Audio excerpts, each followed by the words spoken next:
లోకేశ్వరరావు అయ్యా రేపు అన్నయ్య పుట్టినరోజు కదా ఎవరైనా కొత్తగా పెళ్లి చేసుకున్న జంటలున్నారేమో చూడు. అలాగే. ఆగండి ఆగండి, నేను చెప్పేది వినండి. మీకందరికీ తెలుసు, ప్రతి సంవత్సరం శివరామకృష్ణయ్య గారు తన పుట్టినరోజు నాడు పెళ్లి చేసుకునే కొత్త జంటకు తాళిబొట్టు, కొత్త బట్టలు, 2 ఎకరాల పొలం దానం చేస్తారు. కాబట్టి రేపు ఎవరైనా పెళ్లి చేసుకునే వాళ్ళు ఉంటే వచ్చి పేర్లు నమోదు చేసుకోండి.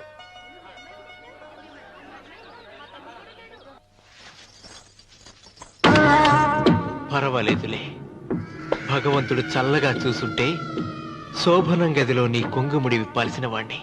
డబ్బుందని రామనని పెళ్లి చేసుకున్నావు కదా. భిక్షపతి, నేను నీ వదిన్ని. కళ్ళు పోతాయా? పోనీ, నిన్ను అనుభవించాక కళ్ళేమిటి? ప్రాణం పోయినా పర్వాలేదు. ఏంట్రా ఏం చేస్తున్నావు ఇక్కడ? ఏం లేదు నాన్న, పాలేమన్నా ఉంటే ఒక బిందెడివ్వు, నేను కూడా శివలింగం మీద పోస్తాను అంటే నోర్మి అంటుంది. మూసా పోస్తాను వదినా. ఏమా వాడేమన్నా వాగాడా?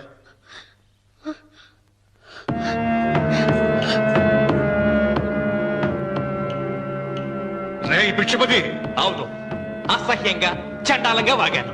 చంపుతావా? చంపు. మీ తాత ముత్తాతలు జంతువులు చంపితే నువ్వు నన్ను చంపు. చంపి నా తల కూడా గుమ్మానికి వేలాడగట్టు. ఇదిగో, పుట్టినప్పటి నుంచి సీత నా భార్య అనుకున్నాను, ఆరాధించాను. నేను తాగుబోతుని, తిరుగుబోతుని, లబొట్టు వేదవునని చెప్పి ఆ సీతకు రామన్న చౌదరి గారికి దగ్గరుండి పెళ్లి జరిపించావు కదా. వాళ్ళ కాపురం కూల్చే వరకు నాకు మనశ్శాంతి ఉండదు. సీతని కట్టబెడితే పీటల మీద విషం దాకా చచ్చిపోతుందని బంగారు లాంటి రామునికిచ్చి పెళ్లి చేయించాను రా. వెంటనే నీ పద్ధతి మార్చుకోకపోతే నువ్వు తినే అన్నంలో విషం కలిపి తప్పేస్తాను రా వెధవా. వద్దు నాన్న, వద్దు. ఈ చెంప దెబ్బ ఎప్పుడో కొట్టుంటే బాగుపడుండేవాడిని. నాన్న, నీ మీదొట్టు ఇంకెప్పుడు తప్పు చెయ్యను నాన్న, తప్పు చెయ్యను. నన్ను క్షమించు నాన్న. ఏర్పాట్లన్నీ పూర్తయ్యాయా? అది ఏమైంది లోకేశ్వరరావు? 50 జంటలు నమోదు చేయించుకున్నారండి. అందులో 30 జంటలకి దానం చేయడానికి మాత్రమే మన దగ్గర భూమి మిగిలి ఉంది. మరి మిగతా 40 ఎకరాలు అంటే మన పొలమంతా? ఈవేళ బాబు గారు, ఎన్ని సంవత్సరాల నుంచి దానం చేసుకుంటూ వస్తున్నారు. కొండలైనా కరిగిపోవలసిందే కదా. మరి ఇన్నాళ్ళు నాకెందుకు చెప్పలేదు? మీరు పుణ్యకార్యం చేస్తున్నారు, మిమ్మల్ని ఇబ్బంది పెట్టడం ఎందుకని. రామన్న పేరుతో 2000 ఎకరాలు ఉండాలిగా, అందులోంచి రాసేవాడిని. అందులో మిగిలిన 60 ఎకరాలే ఇప్పుడు రాశానండి. ఆయన పేరు మీద గజం భూమి కూడా మిగలలేదు. రేపు శుభకార్యం ఆకూడదయ్యా.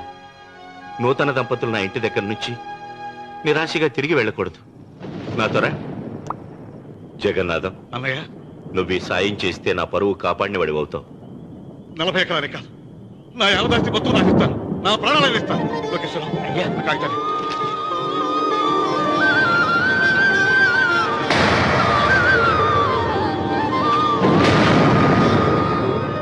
మీ కుటుంబం 10 కాళ్ళ పాటు చల్లగా ఉండాలయ్యా.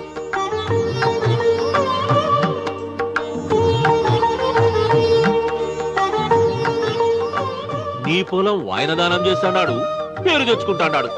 ఇంకా నీకే మిగులుతాది, గబ్బు లేచిపోతావు. తొందర పడకు, చూస్తావుగా.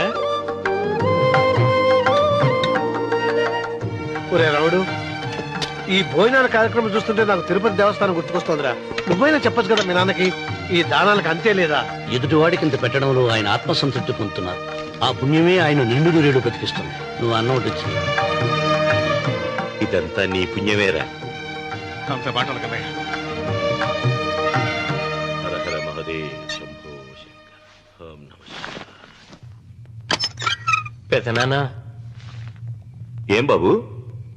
పెదనాన్న, నాన్న. ఏమిట్రా? నాన్న నోరు. ఏమిటో చెప్పరా?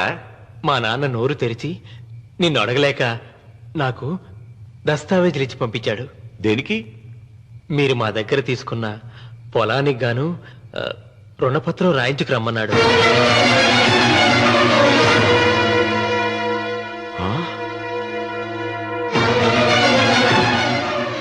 నా తమ్ముడు రుణపత్రం అడిగాడు. అయ్యో, సంతకం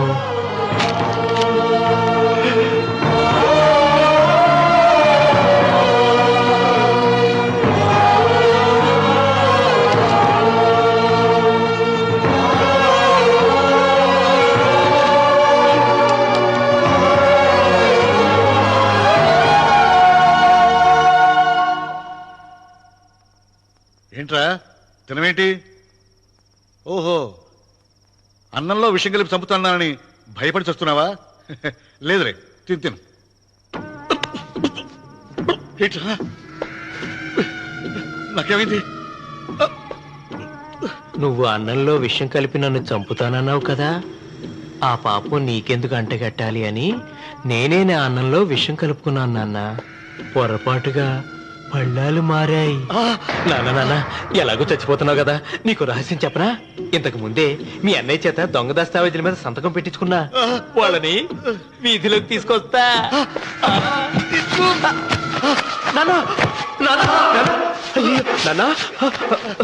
ఈయనతో నీకు చెప్పాక నేను ఎందుకు బతికిస్తాను? నాన్న చిన్నప్పుడు నీ గుండెల మీద ఆడుకుంటే తెగ ఆనందపడేవాడు కదా, పోయేటప్పుడు కూడా ఆడుకుంటా ఆనందపడే. చల్ చల్ గుర్రం చలాకి గుర్రం, చల్ చల్ గుర్రం చలాకి గుర్రం, చల్ చల్ గుర్రం చలాకి గుర్రం, చల్ చల్. నాన్న అయ్యో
తొందరగా పోయినట్టు.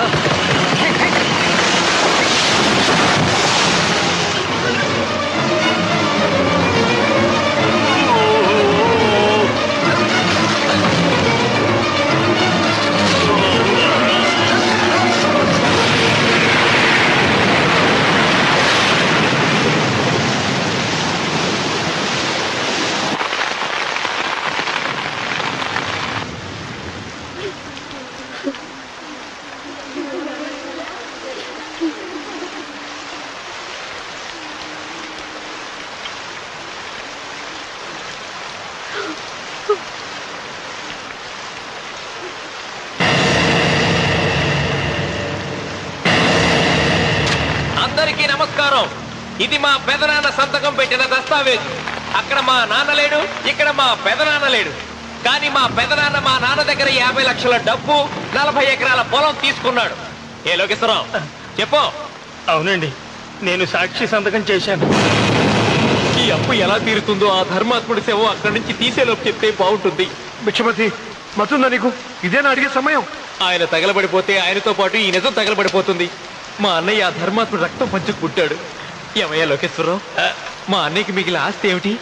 ఈ ఇల్లు తప్ప ఏమీ మిగలలేదండి. సరే, 40 ఎకరాల కింద ఈ ఇల్లు పెట్టుకుంటాను. మిగతా 50 లక్షలు ఎలా ఇస్తావన్నయ్యా? ఏంటో నువ్వు మాట్లాడేది? మా రావుని ఒట్టి చేతులతో నడ్రోడ్డు మీద నిలబెడతావా? సరే, డబ్బు వద్దు, పొలం వద్దు, ఒక్కటిస్తే చాలు. ఏంటది? అది సీత దగ్గరుంది. అది ఇస్తే 50 లక్షల బాకీ రద్దు చేసుకుంటా. సీతారత్నం పుట్టింటి వాళ్ళు పెట్టిన 7 వారాల నగలున్నాయి. అవన్నీ నాకు ఇచ్చేస్తే నేను సరిపెట్టుకుంటాను.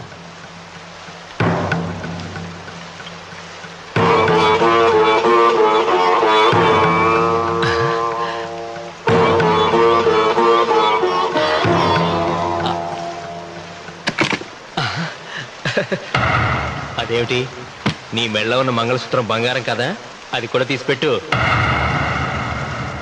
అన్నయ్య తీసేమని చెప్పు. నువ్వు కట్టాల్సిన మా రావుడు కట్టాలని ఖచ్చితంగా కదా ఈ పని చేస్తున్నావు. తప్పు మాట్లాడుతున్నావు శాస్త్రి. నాకు ఆ తాళి అక్కర్లేదు, ఆ 50 లక్షలు కట్టమను.